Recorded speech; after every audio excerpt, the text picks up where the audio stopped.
Buenos días a todos. Ya en un minutito vamos a iniciar la clase, solo que terminen de conectarse algunos porque ya vemos todavía pocos, entonces para poder iniciar la clase del día de hoy.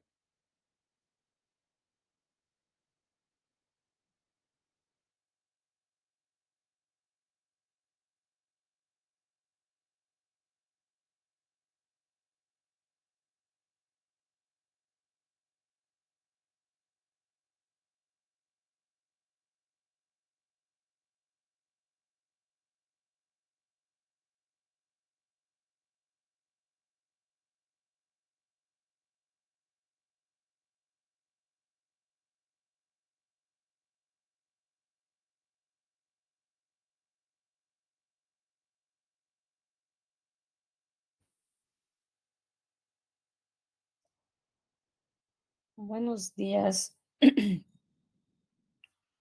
queridos alumnos. Bienvenidos a su curso de Geología y Geomorfología.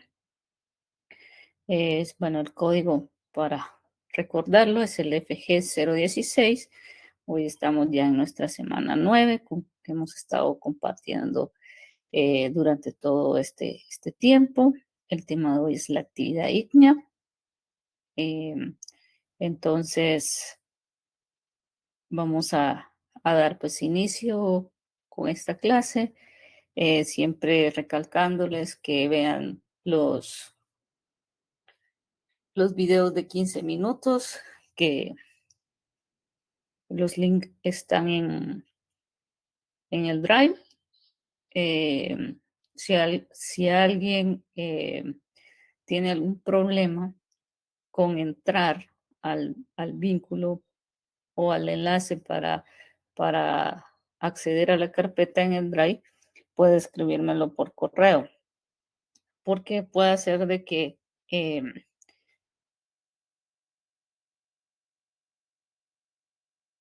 el enlace, cuando ya ha sido compartido hace bastante tiempo, puede ser que tire un error, entonces para poder compartírselos nuevamente. Esta semana hay, hay muchos temas en los cuales pues eh, vamos a tratar de enriquecer eh, nuestro Drive con algunos documentos esenciales, las diapositivas o las presentaciones que hemos estado realizando, como siempre, y alguna otra información que ya les estaré pues diciendo. Entonces, eh, nuestro objetivo de la clase el día de hoy es conocer la importancia del vulcanismo y otras actividades ígneas que se presentan. Em, Vamos a ir viendo poco a poco algunas cositas que tal vez van a sonarles repetitivas, pero es parte de.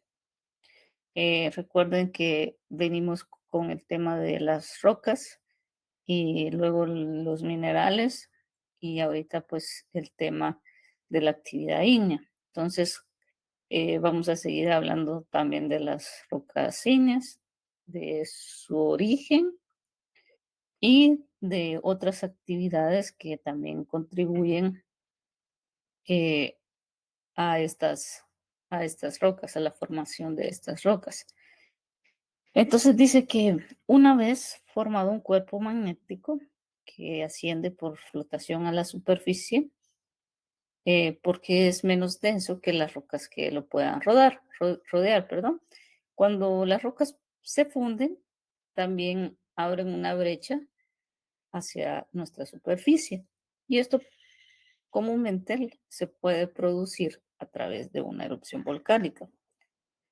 Aquí le agregan el nombre espectacular, porque la verdad es el fenómeno de las erupciones, pues de cierta manera, es fascinante poderlo ver.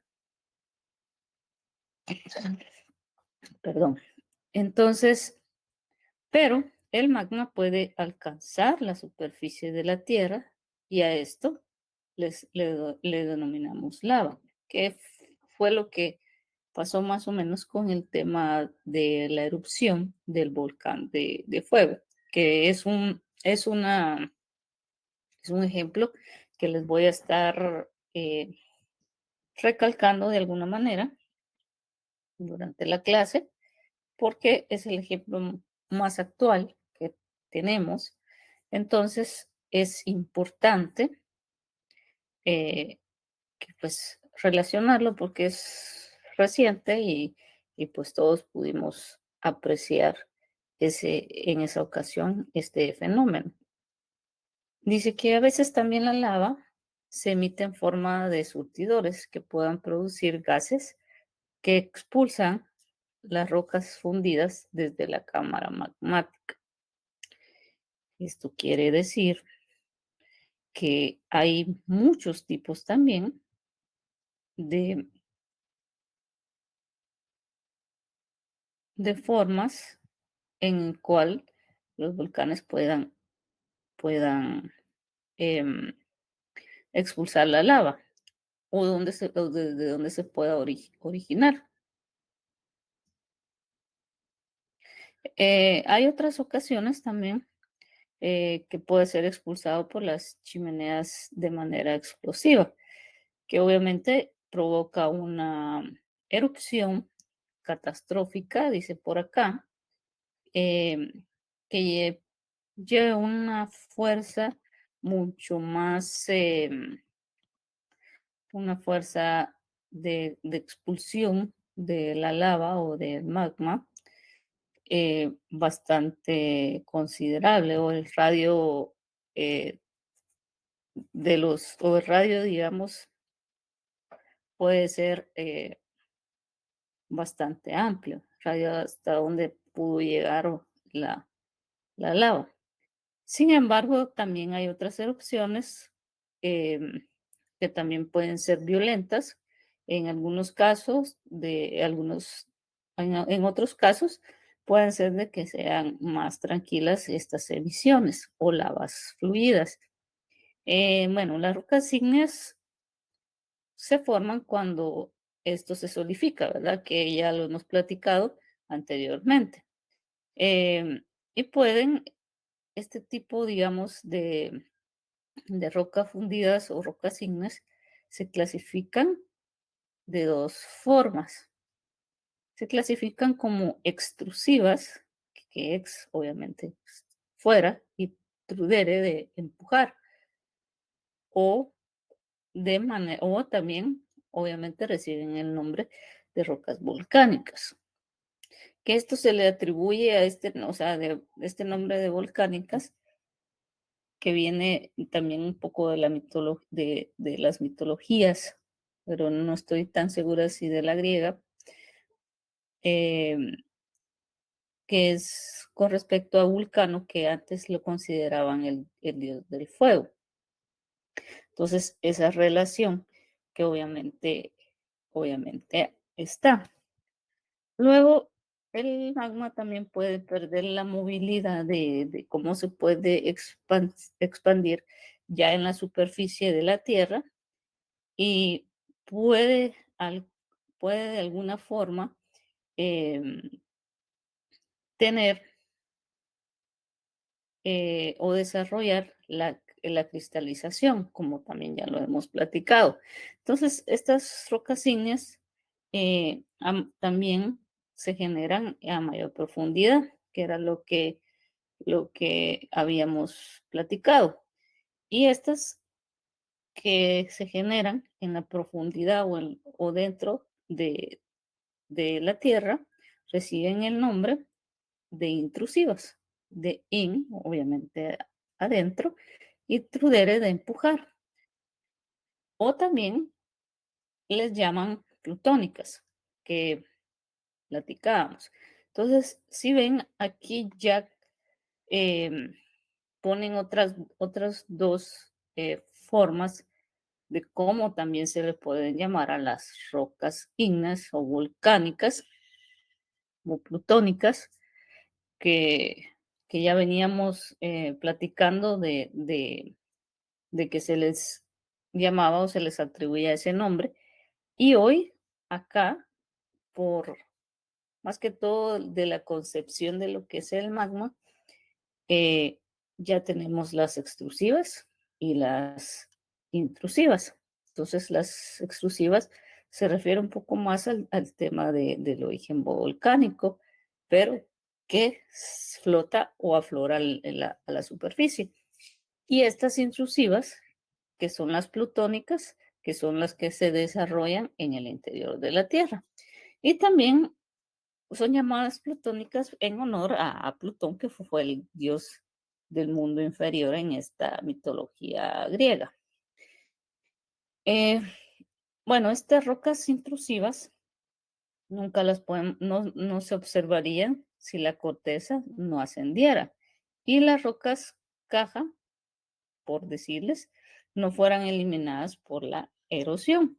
Entonces, cuando una masa de roca de la corteza está expuesta, eh, no cubierta por el suelo, le denominamos afloramiento, que ya es por el tema de que platicábamos de otros procesos, en este caso podría ser la meteorización o la erosión, que ya sea por el viento, por viento, fluviales u otras, como bien lo dicen, afloran ya la superficie y es así como nosotros podemos de alguna forma identificarlas, que también ya vimos eso, como más o menos podemos identificar eh, las rocas y los minerales del cual están conformadas. Entonces, vemos que el magma es la materia prima, por decirlo así, de las rocas ígneas.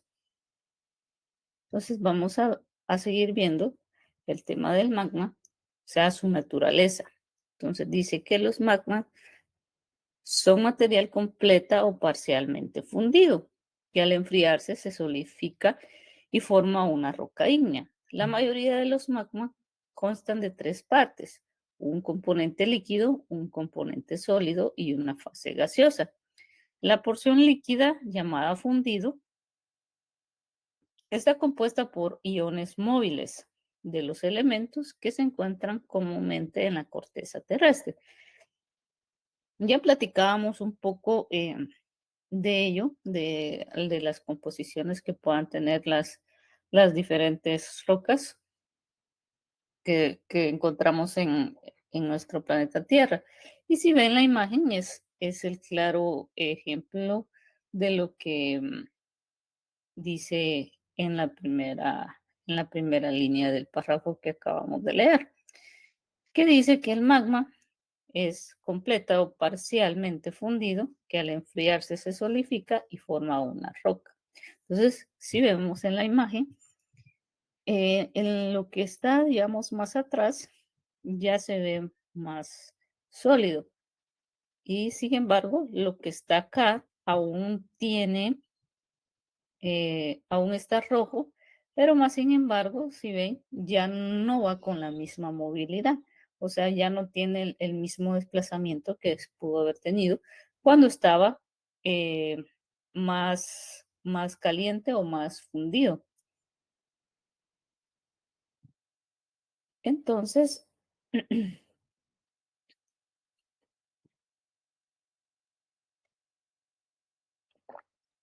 entonces, vamos a seguir eh, determinando el tema del magma. Entonces, dice que está conformado por tres componentes que al final son, si se recuerda, son los estados de la materia. Entonces dice que en esta fase líquida, que es la llamada fundido, está compuesta por iones móviles, los elementos que comúnmente podemos encontrar. Y luego está la fase bueno, luego está la fase también de sólida, pero antes de pasar a la sólida, el fundido también está compuesto principalmente de silicio y oxígeno, que pueden combinarse fácilmente formando lo que se llama este compuesto sílice. Entonces, también pueden haber cantidades menores de aluminio, oxígeno, perdón, aluminio, potasio, calcio, sodio, hierro y magnesio. Los componentes sólidos, si los hay del magma, son los silicatos y ya cristalizados desde el fundido. Entonces, en el estado sólido podemos ver que ya hay una parte en la imagen, podemos ver que ya está la parte sólida, que está en ese proceso en el cual ya se enfrió, ya perdió movilidad, ya no se esparce o ya no va así. em, y ya con el tema ya sólido, pues forma otros componentes, que en este caso podría ser los silicatos, ya cristalizados, o sea que desde la fase líquida pueden ya determinar estos cristales. Eh, Conforme esta masa de magma se enfría, aumenta el tamaño y esa cantidad de los cristales. Y durante algún estudio que han hecho los geólogos, en,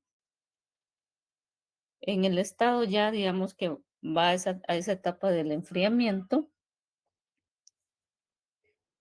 básicamente el magma es un sólido cristalino, solo que con cantidades menores del fundido, o sea que ya no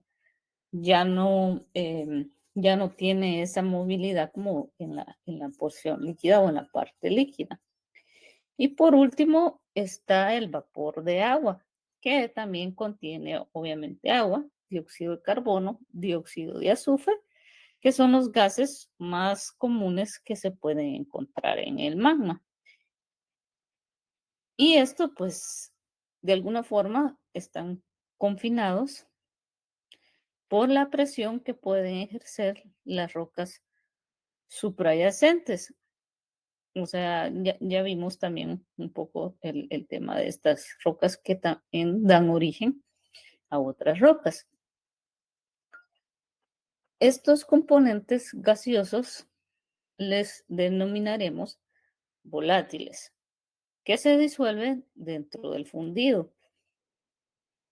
O sea que ya vamos también a ver, cuando entremos ya al tema del vulcanismo, vamos a ver un poco también la composición de estos gases que puedan emitir en el proceso eh, que nos conlleva a una erupción. Entonces ahí vamos a detallar un poco más este tema. Entonces, vamos bien. Entonces, ya vimos el ciclo de las rocas, los grandes grupos, que son 3 grupos, que están obviamente las ígneas, las sedimentarias y las metamórficas. Vimos también de qué comúnmente pueden estar compuestas, qué minerales, qué cristales, en fin. Y hoy vamos a concluir siempre con el primer gran grupo, que son las rocas ígneas. Eh, si se dan cuenta, cuál es la materia prima para que éstas tengan su formación, o cómo se van formando. Entonces, de este caso, que es de los magmas a las rocas. Entonces, eh, seguimos recalcando que cuando obviamente estos magmas se enfrían, los iones que los conforman, el fundido, empiezan a perder esa movilidad y a disponer en estructuras cristalinas más ordenadas. Este proceso, denominado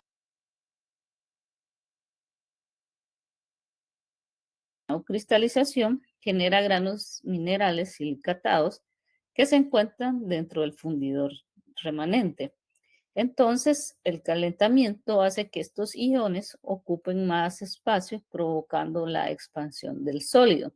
Entonces, cuando estos iones vibran de cierta forma, eh, con suficiente rapidez como para superar las fuerzas de los enlaces químicos.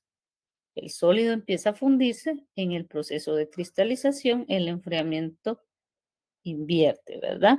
Entonces, ¿qué quiere decir esto? Hay en estas imágenes, obviamente ya es el magma ya enfriado, ya solidificado, y podemos ver de que en los dos casos, el de este lado tiene más brillo. Si se acuerdan, la semana pasada en el tema de los minerales, algunas características que también pueden determinar, pero al final no nos ayudaba a identificar de repente qué minerales era el tema del brillo. Pero ¿por qué, digamos, hay más brillo?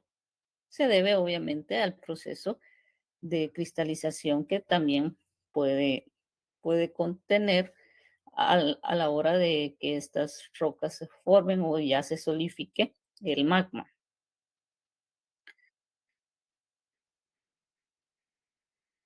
Em,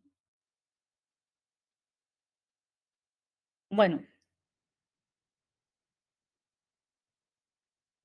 antes, antes de ver cómo es el proceso de cristalización del magma, eh, veremos el proceso de cómo se funde un sólido cristalino sencillo. Entonces, cualquier sólido cristalino,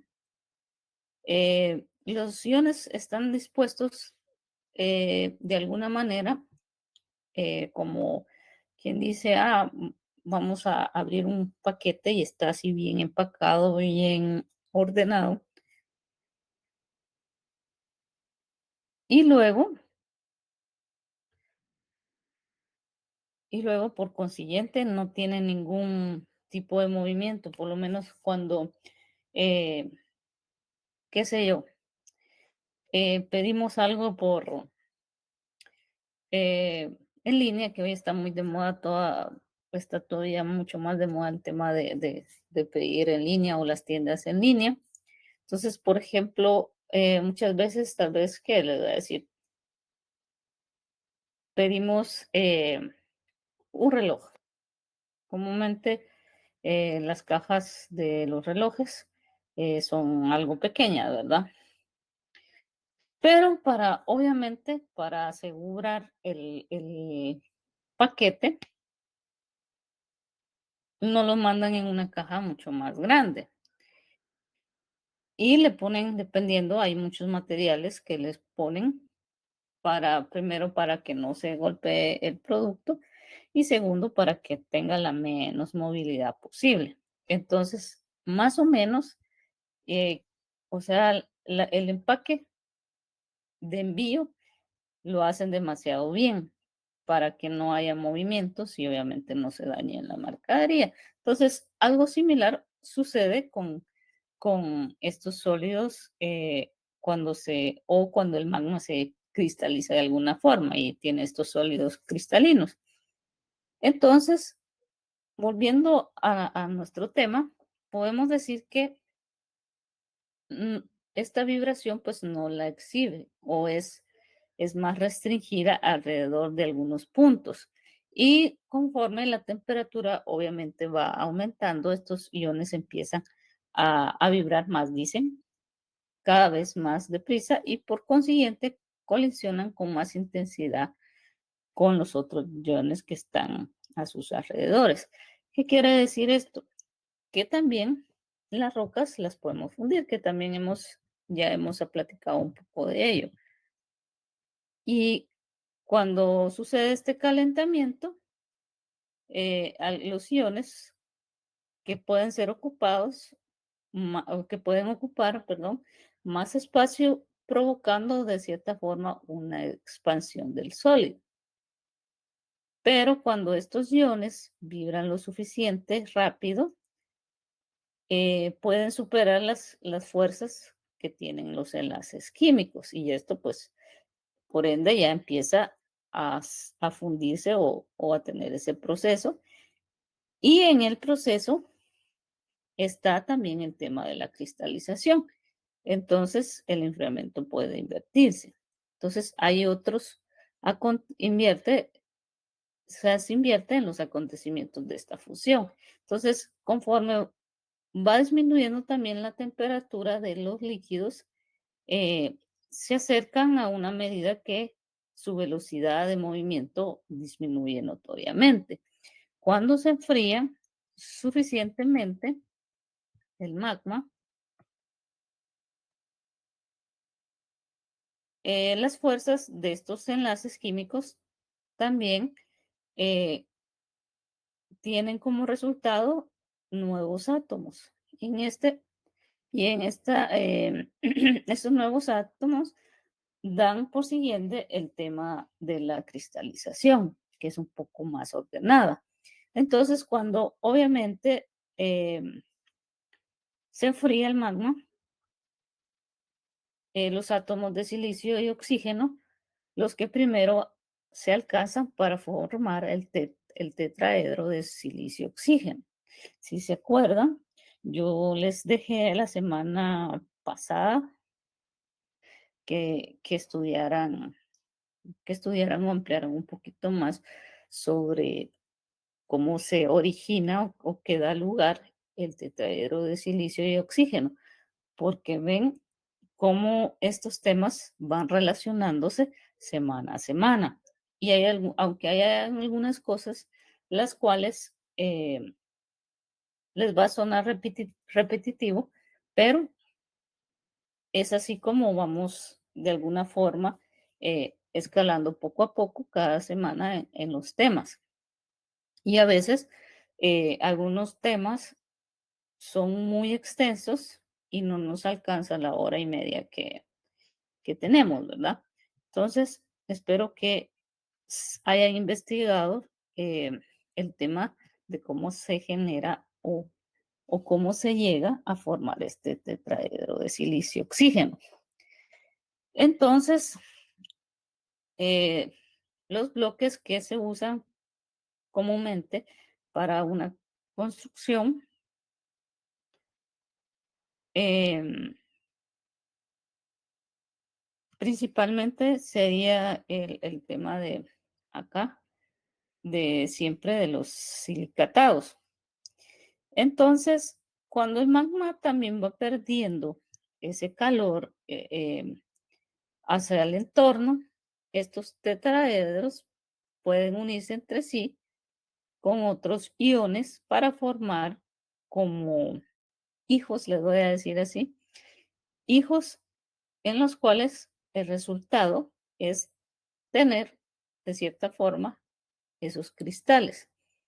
Esos cristales o núcleo de cristales crecen también o van aflorándose lentamente conforme estos iones pierden la movilidad y se pueden ir uniendo poco a poco a esa red cristalina que también la hemos mencionado anteriormente.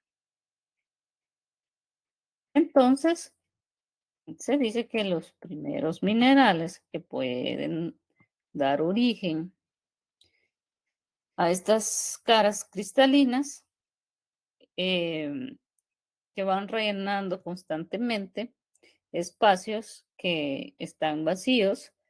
Entonces, por último, este magma se transforma ya en la masa sólida de silicatos, perdón, a lo cual ya es a lo que llamamos nuestras rocas ígneas.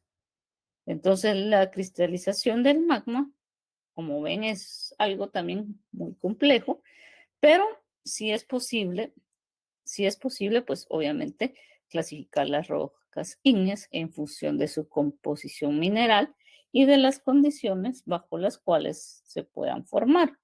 Entonces, el ambiente durante la cristalización puede deducirse de manera aproximada del tamaño y la ordenación de estos granos minerales.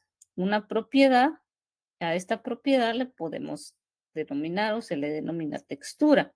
Entonces, las rocas ígneas pueden clasificarse por su textura y también por su composición mineral.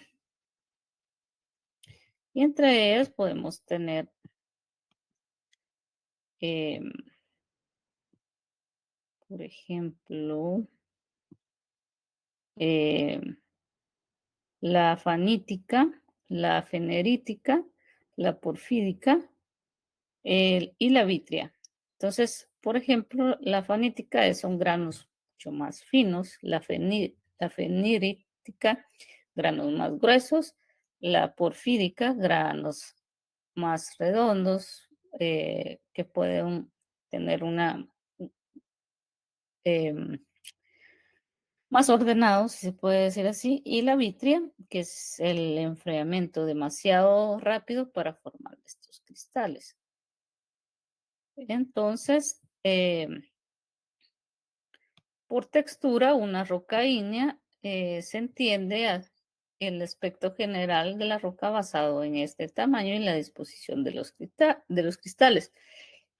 Este es un factor importante que condiciona también la textura es el enfriamiento, la velocidad en que puede enfriarse el magma. Entonces, las texturas más comunes son las que ya mencioné, pero en este caso lo volveré a mencionar, la fanítica, que son los granos más pequeños, designados a simple vista. La fenerítica, con cristales interaccionados aproximadamente igual el tamaño y las suficientemente grandes para ser identificados a simple vista. La porfidia, que tiene cristales grandes englobados en una matriz de cristales más pequeños.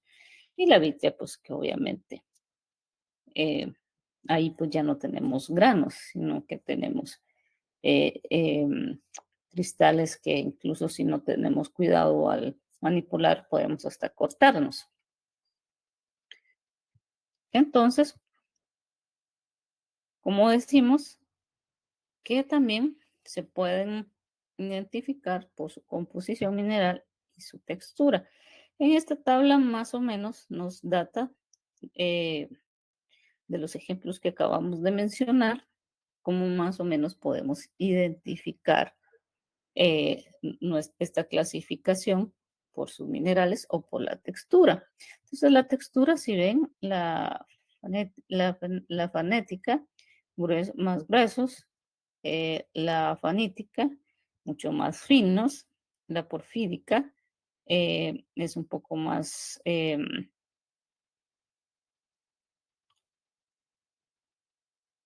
o sea, también hay cristales, pero están un poquito más desordenados o granos más desordenados. La vitria, que obviamente la obsidiana, que es un vidrio más compacto, y la pumita, que puede ser un vidrio vacular, perdón. Y luego está la piroclástica, que está más fragmentada también, y la toba, por ejemplo, son los fragmentos a menos de 2 milímetros. La brecha volcánica, que también tiene fragmentos de más de 2 milímetros. Y también podemos definir según el color de la roca, basado en el porcentaje de los minerales que le dan el tema oscuro, que hay un porcentaje más o menos como ven aquí, hasta llegar, por ejemplo, la obsidiana. La obsidiana, eh, pues el color es bastante oscuro, que ya la hemos mencionado, ya la hemos conocido también, se las he presentado pues a través de la cámara y tal vez algunos de ustedes ya han tenido también el honor de poderla observar y poderla tener en sus manos. Luego está la otra parte, que es composición química, los minerales que las dominan, en este caso, por ejemplo, el cuarzo, que son los feldespatos potásicos, la planicie rica en sodio y calcio, los minerales Accesorios, por ejemplo, el antifol, la mascovita y la biotita, el piroxeno, la biotita, el arnibol y el olvino. En fin, luego es por el tema también de granos, está el granito, la diorita, el gravo, la riolita, la andesita, el basalto. Y luego estos de acá, como bien lo dice, pueden ser los menos comunes. Entonces, más o menos esta tabla nos data cómo podemos identificar por la composición mineral estas rocas ígneas y por la textura que puedan presentar estas. Entonces, la clasificación son los principales grupos de las rocas ígneas,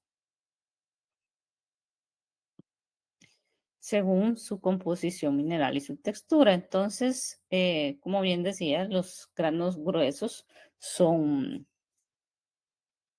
son rocas plutónicas y estas se solidifican en profundidad debajo de la superficie, como ya lo hemos platicado.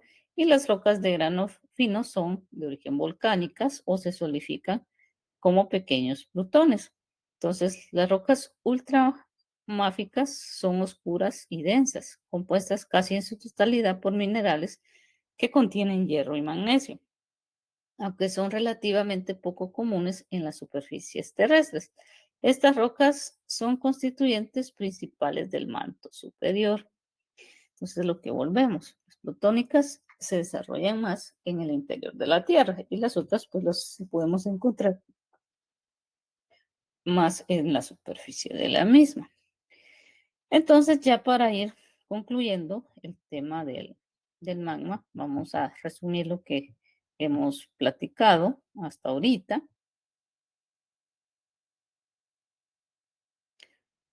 que durante la cristalización del magma,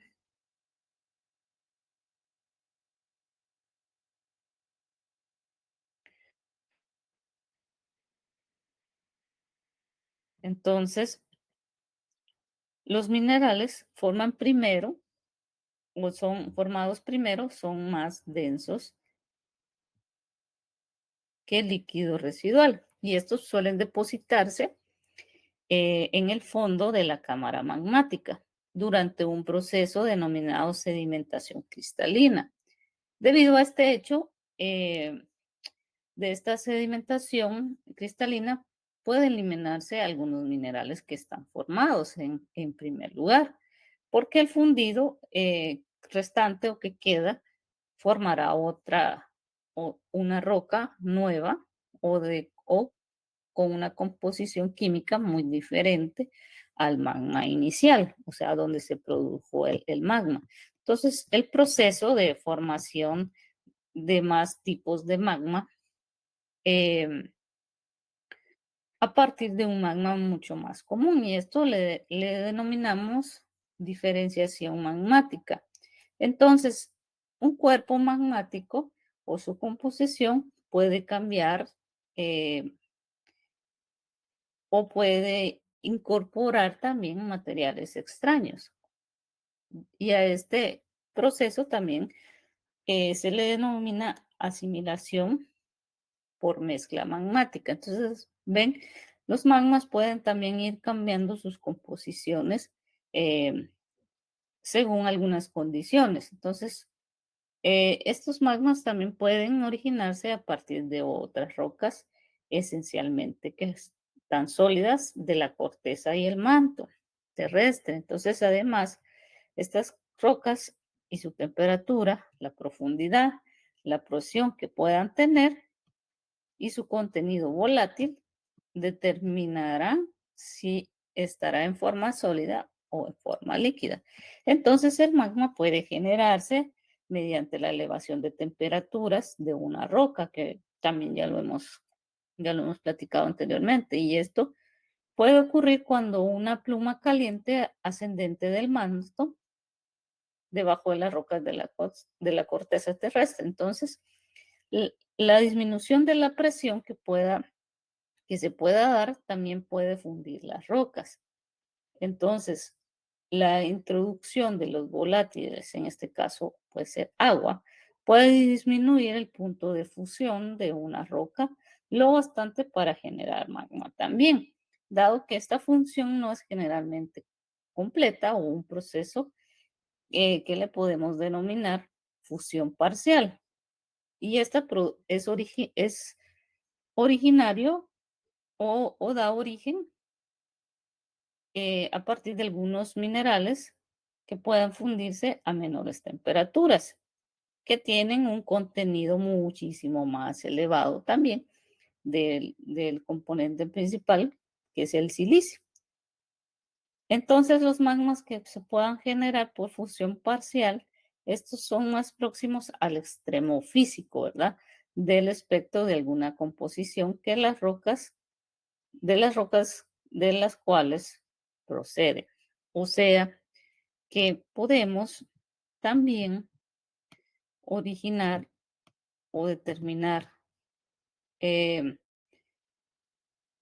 el magma a partir de rocas a través, obviamente, de la fundición de estas mismas. Pero igual no todas son las que tienen, em, no todas tienen, ¿verdad? Estas características para poder ser fundidas a temperaturas elevadas y poder de ahí em, tener como resultado un tipo de magma. Entonces, estos factores, vamos a pasar ya a otro tema ya de lleno al tema de las, la naturaleza de las erupciones volcánicas. Entonces, si ven, el magma también es la materia prima para el tema de nuestras rocas, formación de nuestras rocas ígneas. Entonces, a continuación vamos a ver un poco ya cómo es ese magma puede ser también expulsado a la superficie de la Tierra. Entonces, se dice que la actividad volcánica suele percibirse como un proceso que produce una estructura pintoresca en forma de cono. Como les digo, saber nuestros volcanes es bastante bonito. Y recuérdense que en Guatemala tenemos em, una cadena volcánica bastante amplia. Entonces, solo en el departamento de acá de Jutiapa tenemos, vamos a ver,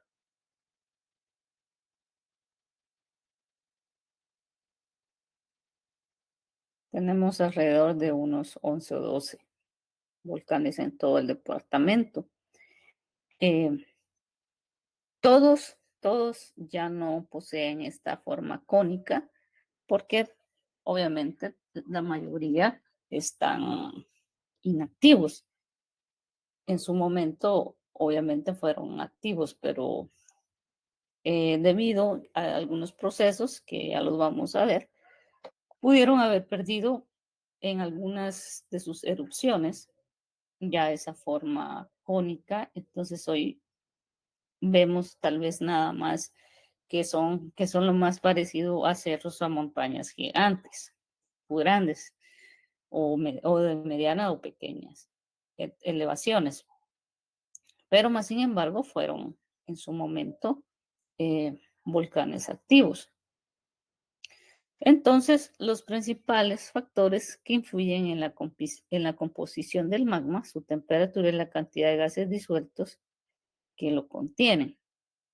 Entonces, si vemos en la imagen las partes del volcán, aunque ya habíamos visto en otras instancias un poco de esto, entonces, pero ahorita vamos a hablar ya más específico sobre los procesos y las composiciones o las partes de que tenemos. Obviamente, un cráter, la lava, por supuesto, el magma, el cono volcánico, las chimeneas, un cono secundario, cámara magmática, por supuesto, y algunos materiales emitidos como pueden ser cenizas, flujos de lava, flujos de piroclásticos, em, gases, en fin, pueden, em, pueden tener de alguna forma estas partes que son las básicas para el tema de nuestros volcanes. Bueno, estos factores en grandes variables también está el tema de la viscosidad, la viscosidad del magma. Vamos a seguir todavía hablando un poquito del magma, pero ya como eh, naturaleza los, de las erupciones volcánicas. Entonces, hay algunos factores que puedan afectar la movilidad o la viscosidad, que viscos es igual a pegajoso del magma. Entonces, cuando más viscoso es un mineral, mayor es su resistencia a fluir. Entonces, un ejemplo podría ser, por ejemplo, un jarabe es más viscoso que el agua. Em, También la miel, su viscosidad también es bastante porque no fluye. Si vertimos, por ejemplo, agua rápido, si vaciamos miel, va despacio. Entonces, a eso se refiere el tema de la viscosidad. Y el magma asociado con una erupción explosiva también puede ser 5 veces más viscoso que el magma expulsado de una manera tranquila. Aunque en muchas ocasiones, eh, pues sí, tal vez no sea tan viscoso, es un poquito también más líquido, pero conforme también se va enfriando, esta viscosidad también se hace más evidente. Entonces, ahorita llegamos a un punto en el cual voy a pedirles que amplíen sobre un tema, que es la anatomía de una erupción. Entonces, eso les queda a ustedes de que investiguen o amplíen un poco sobre este tema, porque este tema se los coloqué para que ustedes pudieran investigarlo o ampliar o profundizar un poco, porque es un tema que es amplio y como siempre les digo, eh, puede ser que no nos alcance el tiempo para poder verlo totalmente. Entonces, y es un tema bastante bonito que les puede, hay muchas cosas curiosas en ese tema. Entonces, que les va a llamar mucho la atención, ¿verdad? De cómo es que llegamos a lo que llamamos las erupciones. Entonces, para continuar, así que se lo repito, para que lo anoten por ahí. Anatomía de una erupción. Ese es el tema que quiero que amplíen esta semana. Entonces, vamos a seguir hablando un poco de los factores que también puedan afectar a esa viscosidad.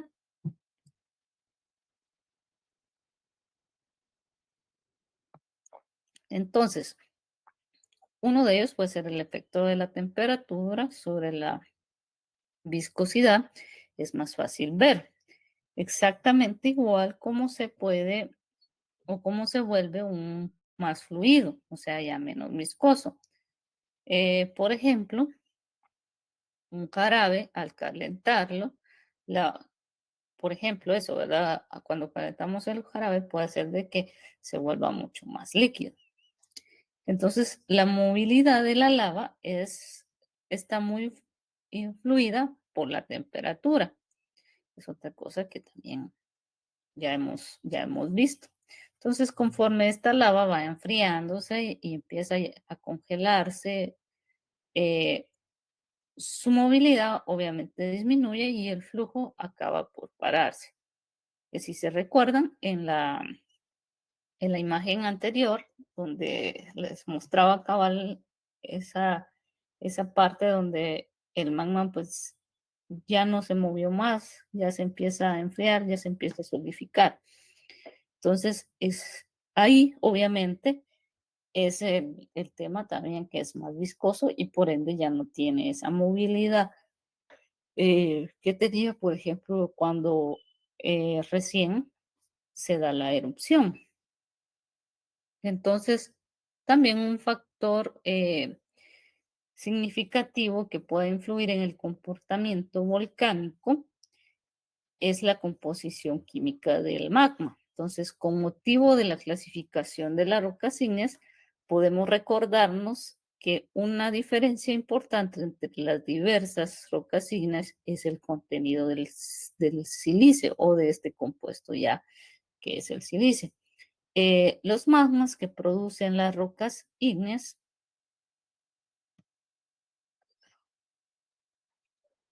como por ejemplo el basalto, las rocas, sí, el basalto que contiene alrededor de un 50% de silicio, mientras que los magmas que dan origen a las rocas félsicas, granitos y sus equivalentes, como por ejemplo las riolitas, contienen un 70% del sílice. Y los tipos de rocas intermedios, como por ejemplo las andesitas, las dioritas, contienen alrededor del 60% del sílice. O sea que también, como bien lo decimos, va a depender de las composiciones químicas que en su momento tenga, ya sea por los muchos factores como puede ser el ambiente, puede ser la temperatura, puede ser otras cosas otras situaciones que den origen a esa o puedan ser diferentes en la composición química y nos puedan dar ese resultado, como bien lo vimos, eh, de varias rocas. O sea, que eso al final determina qué tipo de roca eh, será la que se formó a raíz del magma. Eh, la viscosidad también del magma también está relacionada, como bien lo decíamos, del sílice. En general, cuanto más sílice tenga un magma, mayor será su viscosidad. Entonces, este flujo magmático puede o se ve impedido porque las estructuras del sílice se alcanzan de formas largas estas cadenas, entonces empieza también el proceso de cristalización. Entonces, debido a elevadas cantidades del sílice, por ejemplo, las lavas riolíticas o félsicas pueden ser muy viscosas y tienden a formar coladas gruesas. Volvemos siempre a la imagen anterior. Podemos también ya es un claro ejemplo de lo que estamos platicando ahorita. Las que contienen tal vez menos sílice tienden a ser bastante más fluidas y a este proceso o a este caso se le conoce como el caso de coladas, que han recorrido también algunas distancias, aproximadamente de unos 150 kilómetros o más antes de solidificarse. O sea que todo va a depender, como les digo, de algunos factores eh, para determinar cuál va a ser el tipo o el resultado de la roca según la composición que tenga el magma en el tema químico. Así va a ser el resultado final de de qué tipo de rocas son. Luego les voy a mencionar que los magmas también, bueno, tienen las diferentes composiciones, lo que hace que varíen sus propiedades, que ya lo mencionamos. Entonces, por ejemplo, el magma del basalto, que da origen al basalto, la cantidad de sílice es bajo, su viscosidad es baja, el contenido gaseoso también es bajo, el tema de los piroplásticos también es bajo. Las tendencias, pues volcanes en escudo, llanuras basálticas o conos de ceniza. El magma que puede ser intermedio, que están los andesíticos, obviamente también están compuestos de silicio en un porcentaje medio, la viscosidad también es intermedia, el contenido gaseoso también es intermedio y por ende las tendencias de donde pueden formarse, en este caso de piroplásticos o volcánicos, eh, es intermedia y los iconos compuestos. Y luego el magma, que es el del granítico. Obviamente este tiene un contenido de sílice mucho más alto, la viscosidad es alta, el contenido gaseoso también es alto, los piroplásticos son altos y el tema de los volcánicos, eh, están los domos volcánicos y las coladas piroplásticas. Entonces podemos ver más o menos lo que determina, ¿verdad? El tipo de rocas ígneas que pueden darse. Entonces, luego vamos a pasar a los materiales que suelen ser expulsados durante una erupción. Comúnmente, obviamente, lava, grandes volúmenes de gases, rocas piroplásticas pueden ser rocas rotas, bombas de lava, ceniza fina y polvo. Entonces, podemos más o menos apreciar en la imagen que es un volcán, pues, eh, que está haciendo de alguna forma erupción y vemos que es bastante, el tema gaseoso está soltando muchos gases, eh, están los ríos de lava y puede ser de que también haya cierta aparición de ceniza fina y polvo, que es lo mismo que, como les decía, vuelvo al ejemplo del volcán de fuego, que la ceniza, pues muchas veces el radio en que se pueda desplazar es bastante amplio porque llegó a varios departamentos eh, la ceniza. Obviamente a los que están más cercanos, la ceniza fue mucho mayor o la cantidad de ceniza fue mayor, pero en algunos departamentos pudimos percibir también la ceniza que en su momento pues el volcán pues se expulsó. Y recuerden que este volcán de fuego, el de Pacaya, comúnmente pasan activos y pasan de alguna forma expulsando gases, ¿verdad? Pasan expulsando gases bastante o también ceniza, pero con menores intensidades, que tal vez solo en algunas comunidades aledañas o solo cierto radio menor pueden percibir. Entonces, bueno, vamos a pasar a describir algunas de estas características o materiales que ser expulsados, eh, pueden ser expulsados por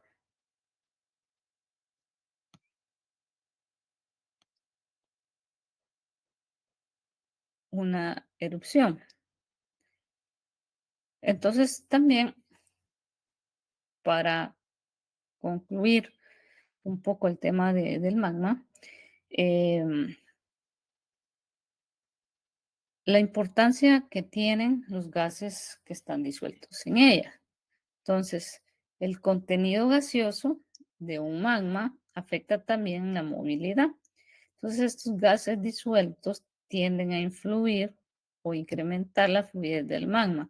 Entonces, otra consecuencia bastante importante que puede darse, el hecho de los gases, que es escapan de alguna forma y proporcionan cierta fuerza que pueden impulsar las rocas fundidas desde una chimenea volcánica, como bien lo, como bien lo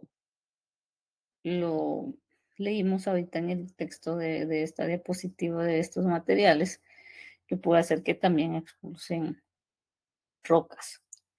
Las cimas de los volcanes pueden dilatarse a menudo por los meses o incluso años antes de que tenga lugar a una erupción. Entonces, ustedes lo saben, ¿verdad? Que estos volcanes, Pupacaya, Fuego, se me escapa el otro, otro de los que está activo, el nombre, pero estos pasan en constante expulsión de ceniza o de algunos gases, ¿verdad? Entonces, esto pues nos indica que el magma se está desplazando hacia un depósito poco profundo que está situado en el interior del cono. Entonces, durante esta fase, los volátiles tienden a desplazarse hacia arriba y pueden acumularse cerca de la parte superior de una cámara magmática. Entonces, por tanto, la porción superior del cuerpo magmático está enriquecida de estos gases disueltos. Entonces, cuando inicia nuestra erupción, el magma, pues obviamente ya va cargado de gases eh, y sale de la cámara magmática y obviamente asciende por un conducto volcánico y ahí es donde empieza obviamente la erupción, ¿verdad? Luego, pues obviamente el magma cargado de gases y todo eso, como bien decía, y que ya nos da la erupción, entonces puede ir reduciendo la presión que permite la liberación súbita de estos gases disueltos. Entonces decimos que igual como la apertura de una botella de gaseosa caliente que permite que escapen las burbujas de gas, o sea, el dióxido de carbono, por ejemplo, ¿verdad? En una mineral, que es la que a veces tal vez contiene un poquito más de gas y decimos, obviamente, que son, eh, aguas carbonatadas, porque contienen dióxido de carbono. Entonces, a temperaturas de 1000 grados centígrados aproximadamente, los gases disueltos se expandirán hasta ocupar centenares de veces el volumen original. Entonces, ¿qué quiere decir esto? Que ya ven conforme va el proceso que lleva el magma y la contención de estos gases disueltos para poder dar ese inicio a la explosión, ¿verdad? O a la erupción. Entonces también las corrientes de lava que fluyen en los canales confinados a menudo se desarrolla una corteza sólida y se convierte en coladas dentro de los tubos de lava, vista de un tubo de lava activo a través de un techo hundido.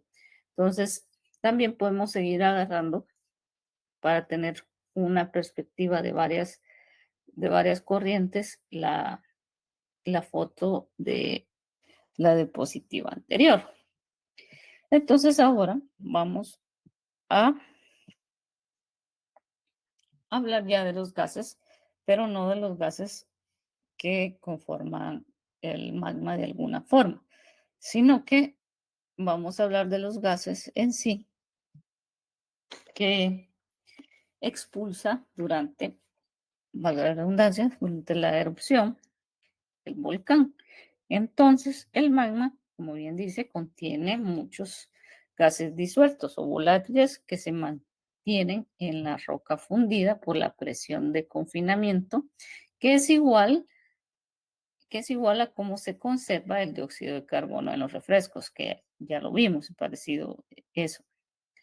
Y como el caso de estos últimos, en cuanto se reduce la presión, obviamente el gas empieza a salir, que es cuando vamos a abrirlo, que a veces se agita un poco. Nos ha pasado más, bueno, a mí me ha pasado más en las, cuando destapo una mineral, que hay muchas veces en el transporte al su destino final, muchas veces suelen agitarse. Entonces, ¿qué pasa cuando esto se agita mucho? Em, Da como resultado, cuando lo vamos a abrir, empieza, ps, ps, o lo abrimos de una vez, o lo abrimos con cuidado y empieza ps, ps, a hacer ese sonido, o lo abrimos de una vez y ya nos empapamos todos, ¿verdad? Por la presión del gas, y cuando se agita más, obviamente el gas está más contenido, más comprimido, y pasa lo que pasa, ¿verdad? Que nos podemos empapar todas del líquido. Entonces, la composición de estos gases volcánicos es importante porque contribuye de manera significativa a configurar gases que forman la atmósfera de nuestro planeta, o sea, son bastante similares. Eh, Hay un ejemplo que los geólogos han estudiado, sé que no está acá, pero eh, es un ejemplo, y más adelante verán por qué, porque también em, lo hago mención, este mismo ejemplo, lo hago mención por el tipo de volcán o las formas que ya vamos a llegar a eso. Entonces, por ejemplo, algunos geólogos han tomado muestras de las erupciones de Hawái. Yo creo que ustedes han escuchado o han visto eh, en las noticias algo sobre esto. Y entonces aquí en estas erupciones indican que los gases son alrededor del 70% de vapor de agua, un 15% de dióxido de carbono, un 5% de nitrógeno, un 5% de dióxido de azufre y cantidades menores de cloro, hidrógeno y argón. Los compuestos de azufre se reconocen fácilmente por su olor, que ya habíamos platicado también de eso la semana pasada, que el azufre tiene esa peculiaridad de que el olor se percibe bastante rápido o bastante fuerte, que nos da la sensación como que se pudrió algún huevo, o cuando cocemos un huevo duro. Entonces, ese más o menos es el olor que se reconoce cuando algo está compuesto de azufre. Dice, los volcanes son una fuente natural de contaminación del aire, que incluye el dióxido de azufre, el cual se combina fácilmente con el agua para formar el ácido sulfúrico. O sea que también esas liberaciones de gases que son emitidas durante las erupciones o durante la actividad de los volcanes, eh, contribuyen también a algunos de los procesos de nuestra Tierra o de nuestro planeta. Y por último, tenemos los materiales piroplásticos.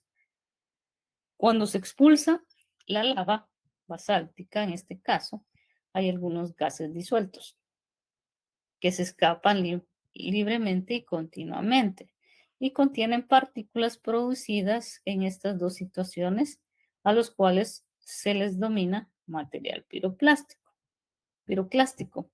Piro, obviamente, de fuego, clas de fragmento. Entonces, más o menos de esto se compone el tema piroplástico.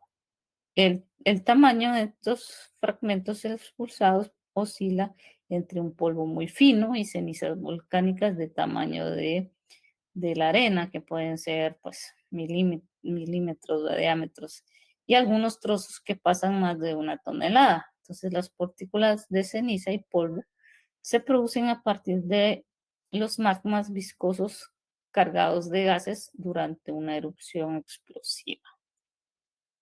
Entonces, les dejo, obviamente no me lo pueden contestar directamente, pero les dejo esa inquietud o que se lo contesten ustedes mismos. ¿Creen que la, la erupción del volcán de fuego fue una erupción explosiva o una erupción tranquila? Entonces, contéstese, contéstese usted mismo o usted misma, según lo que hemos visto el día de hoy, eh, qué tipo de erupción fue. Entonces, vamos a pasar a otras formas volcánicas. La estructura volcánica más obvia que conocemos todos es el cono, pero también hay otros relieves distintos de la actividad volcánica. Entonces, si ven, ahí pues nos pudo haber sido un cráter en el cual pues hoy es una laguna. Acá entre el departamento de Chiquimula y el departamento de Jutiapa se encuentra que también pues, es una área protegida. Los conos volcánicos son desde el 56, son considerados áreas protegidas, que se llama zona de veda definitiva. Sé que casi la mayoría también de los volcanes no deberían de tener ya esta categoría de manejo porque realmente una veda es obviamente no poder hacer prácticamente que nada, no hacer ningún aprovechamiento o un cambio de uso del suelo. Pero lamentablemente la mayoría de los volcanes inactivos, por supuesto, eh, tienen café o algunos pues hay pastoreo. Entonces, y si ven las áreas protegidas, es el 32% de territorio de nuestro país. Entonces, por ende, obviamente tenemos demasiados volcanes. Entonces les decía que entre Chiquimula y acá Jutiapa se encuentra el volcán eh, Laguna y Volcán de Ipala, porque en su cráter hoy en día es una laguna. Entonces, esta al final es otra forma de actividad volcánica o fue el resultado de esa actividad volcánica. Entonces, ahorita vamos a ver estas otras actividades o otras formas volcánicas, más bien dicho. No actividad, sino que otras formas volcánicas. Y otra de ellas son las calderas, que son grandes depresiones de colapso con una forma más o menos circular y sus diámetros pueden superar el kilómetro y muchas tienen un diámetro también de decenas de kilómetros. Entonces, la mayoría de estas calderas se forman por uno de los procesos siguientes, que son tres. El primero es el hundimiento de la cima de un volcán compuesto después de una erupción explosiva de fragmentos de pumita rica en sílice y cenizas. El otro, el hundimiento de la parte superior de un volcán en escudo provocado por un drenaje subterráneo desde una cámara magmática central. Y el último puede ser un hundimiento de una gran área independiente de cualquier estructura volcánica que ya existe, provocando la descarga de volúmenes colosales de pumita rica también en sílice y a lo largo de fracturas de anillos. Entonces, esto quiere decir de que hay otras formas volcánicas. Y bueno, vuelvo, que muchos de esos volcanes hoy inactivos ya no tienen esta forma de cono. Ya algunos, como les decía, parecen más cerros que volcanes. El único que, que está acá, que es inactivo, que está acá, que también lo compartimos con nuestro hermano vecino, en nuestro hermano país vecino, El Salvador, que es el volcán Chingo. Ese aún conserva su forma volcánica, más sin embargo ya no está activo. Pero de ahí los demás que conozco parecen montañas o cerros, o entonces ya no tienen esa forma volcánica, cónica, perdón. Entonces, que me imagino que cuando en su momento, cuando hicieron erupciones, fueron erupciones demasiado eh, fuertes, entonces dio origen a que se hundieran o se perdiera esa forma. O, por ejemplo, así como hoy el de Ipala, que es una laguna, o sea, su cráter es una laguna, y que entonces a esto más o menos se refiere con otras formas de otras formas volcánicas. Luego vamos a pasar un poco a las erupciones fisurales y llanuras de lava, que es otra forma. Pensamos en las erupciones volcánicas como constructoras de conos o escudos a partir de una chimenea central, pero el mayor volumen del material volcánico es extruido por fracturas de la corteza, denominadas fisuras. En vez de construir un cono, estas grietas largas y estrechas nos permiten la salida de lavas basálticas de baja viscosidad tipo hawaiano que recuperan amplias áreas. Entonces, ¿qué quiere decir con esto? Como bien lo platicábamos, que les iba a mencionar nuevamente el tema de Hawái, que allí hay otra forma de volcán, que por las grietas que contienen, de ahí, de cierta forma aflora la lava. Entonces no es un volcán común, así como los nuestros que tienen la forma cónica, sino que es como llanura, ¿verdad? Entonces esa es otra forma de volcán. La primera es un poquito más enfocada a, a una caldera que también puede haber vapor, puede haber agua a temperaturas altas, y hay el tema también de erupciones que se pueden dar en superficies planas. Y un caso de ellos, como bien lo mencionábamos, es el caso de Hawái. Y si no han tenido, porque acá en Guatemala no tenemos un ejemplo de eso, pero si ustedes no han visto, no han buscado, no han, eh, tienen desconocimiento de estos volcanes de Hawái o de estas erupciones en Hawái, pues googleenlo y van a ver que también es bastante interesante ese tipo de erupciones o de fenómenos. Entonces, luego está que hay otras actividades, ¿verdad? Y entre estas está la actividad ígnea intrusiva. Hay otra, hemos visto, o sea, todo lo que hemos visto ahorita prácticamente es una actividad ígnea extrusiva, que se acuerdan que al principio mencionábamos que también hay otras dos líneas que conforman el tema de las rocas. Bueno, en este caso de las rocas ígneas.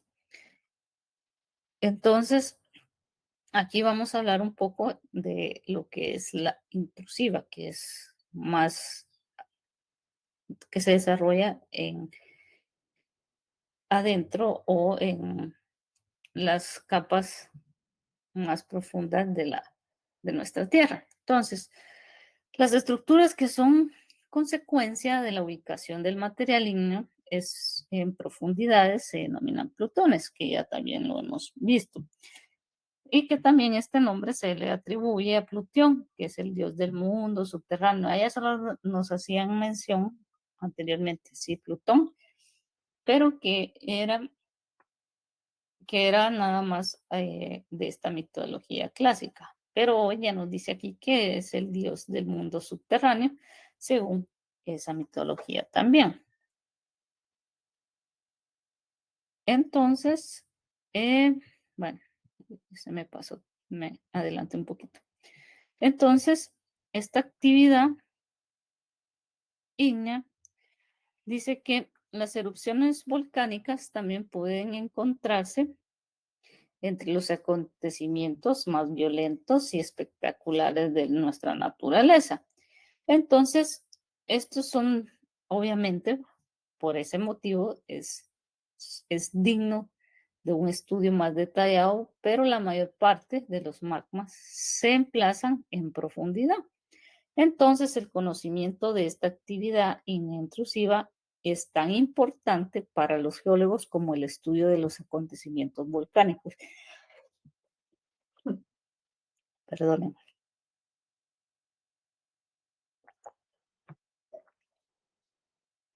pero ya a veces al hablar uno ya bastante tiempo puede secarse un poco la garganta.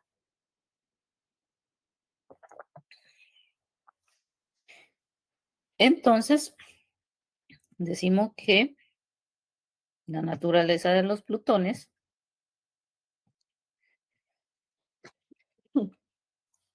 perdón, se sabe que los plutones aparecen en una gran variedad de tamaños y formas. Debido a algunas diferencias, los cuerpos intrusivos se clasifican generalmente según la forma.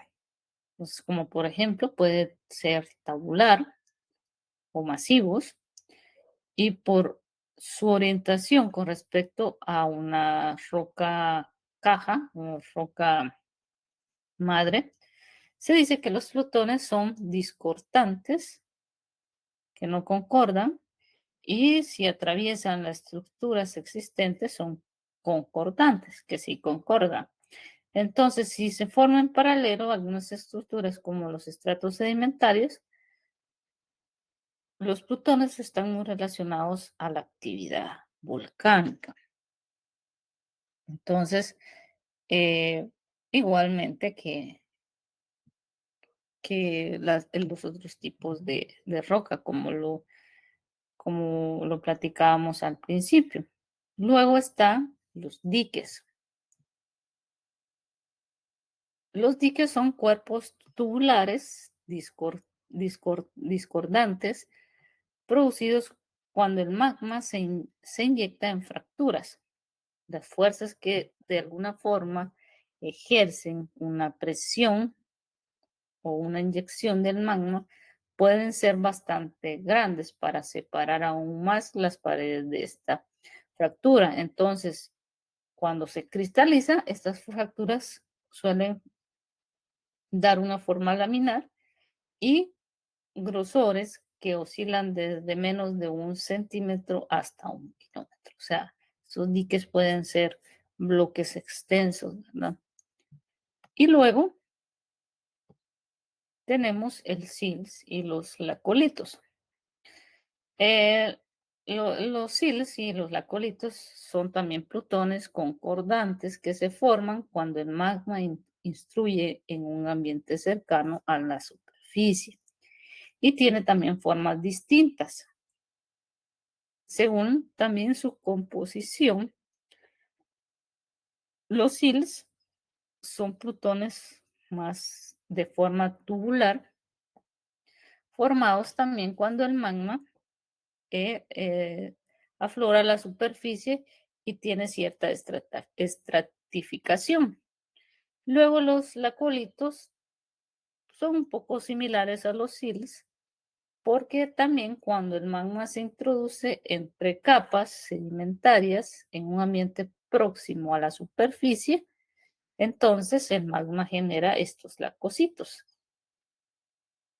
Estos lacositos obviamente son más viscosos y menos fluidos y pueden acumularse de forma a unos estratos más superiores.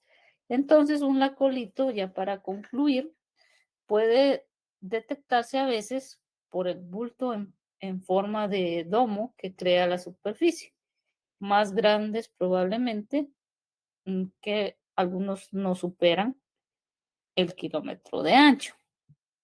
Luego tenemos los batolitos. Estos cuerpos signos intrusivos mayores son los batolitos, que batos significa profundidad y litos piedra. Entonces, la mayor parte de estos se considera un batolito. Entonces, los plutones más pequeños de este tipo se denominan stocks. Y estos stocks le proporcionan a los batolitos que no afloren, que se queden de alguna forma de debajo de la superficie. Entonces, ya para concluir, hay tres, ya casi para concluir, creo que nos vamos a pasar un poquito porque nos hace falta un último tema, pero eh, para concluir ya el tema del vulcanismo o de las erupciones del magma y de esta actividad ígnea, eh, tenemos que hay tres zonas de actividad ígnea y su relación con los límites de las placas. Estas áreas activas, que sería ya la siguiente, que es el tema de las tectónicas de placas y actividad ígnea.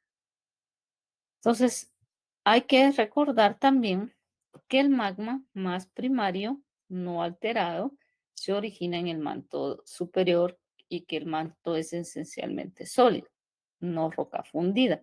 Entonces, la conexión básica entre la tectónica de placas y el vulcanismo es que los movimientos de las placas proporcionan mecanismos por los cuales las rocas del manto se funden y generan el magma. Y de estas hay tres tipos de placas: las transcurrentes, las convergentes y las divergentes. Entonces, tenemos, como les decía, hay tres tipos de actividades según el tema de las placas.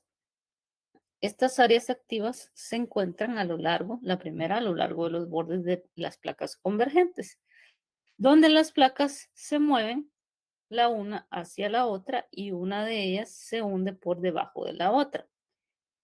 La segunda es a lo largo de los bordes de las placas divergentes, donde las placas se separan una de la otra y se crea un fondo y se puede crear el fondo oceánico nuevo. Y por último, que ya la tercera, zonas dentro de las propias placas que no están asociadas con ninguno de los bordes. Entonces, luego, ya para que está relacionado, pero ya para entrar al último tema, que es que es el ¿qué es un terremoto? Entonces, terremotos se dice que es la vibración de la Tierra producida por una rápida liberación de energía. Y como podemos observar en la imagen, tenemos un hipocentro u origen, luego un epicentro, las ondas sísmicas, las fallas. Entonces, dice, las lo más frecuente que los terremotos se produzcan o se originen es por, obviamente, el desplazamiento de la corteza terrestre a lo largo de una falla. Entonces, esta energía se libera de alguna forma y puede tomar diferentes direcciones desde su origen o foco o punto o hipocentro, como veamos en la imagen, en forma de ondas. Estas ondas son análogas a las producidas cuando se lanza una piedra en un estanque tranquilo. El temblor del terremoto junto con la licuefacción de algunos sólidos siembra la devastación, por ejemplo, en edificios y en otras estructuras. En cuando se produce un terremoto en un área poblada, suelen romperse las tuberías del gas y las líneas de energía, lo que causa numerosos incendios también. Aquí en Guatemala no mucho se manejan las tuberías de gas, pero en, en México, sí, sí, en México, Estados Unidos, sí existe ese tipo de estructuras. Entonces, tenemos que los terremotos y las fallas. Entonces, bueno, esta energía liberada por las explosiones atómicas o por las erupciones volcánicas también se pueden producir terremotos. Pero eso es relativamente, no es muy frecuente. Entonces, eh, ¿qué sí produce un terremoto destructivo? Existen muchas pruebas de que la Tierra es un planeta, no es un planeta estático. Sabemos que la corteza se ha elevado algunas ocasiones porque hemos encontrado numerosas plataformas de erosión marina antiguas, muchos metros por encima de niveles de las mareas. Entonces, estos movimientos están asociados con grandes estructuras de la corteza terrestre, a lo cual le denominamos las fallas. Entonces, los terremotos se producen a lo largo de una falla ya preexistente que se forma que se formó en hace mucho tiempo atrás. Entonces, ya para ir concluyendo, ya porque ya nos pasamos 2 minutitos, entonces los sismos también pueden tener réplicas. Y por último, quise mostrarles este tema de las fallas y cómo está relacionado también al tema volcánico. Entonces, en Guatemala tenemos 3 fallas importantes, que es la falla de Chicxoy, Polo Chic, la falla del Motagua y la falla de Jalpatagua. Precisamente yo soy originaria de ahí, del municipio de Jalpatagua, de acá del departamento de Jutiapa, y sí, aquí comúnmente se suelen sentir sismos bastante seguido. O sea, sí, ese municipio son muy sensibles los sismos debido a esta falla. Y si ven en el mapa también, no están todos, pero sí la mayoría de volcanes, que también es una relación. Entonces, tanto la sismología y el vulcanismo son actividades ígneas, el cual nos dan origen también al tema de o sea, los productos de estas actividades, obviamente, son las rocas ígneas y también las otras rocas, en este caso pueden ser sedimentarias o metamórficas. Entonces, hasta aquí nuestra clase de hoy. Eh, espero pues que hayan eh, captado toda esta información. Siempre estén pendientes del Drive para poder eh, tener la información y poder tener algún material de apoyo.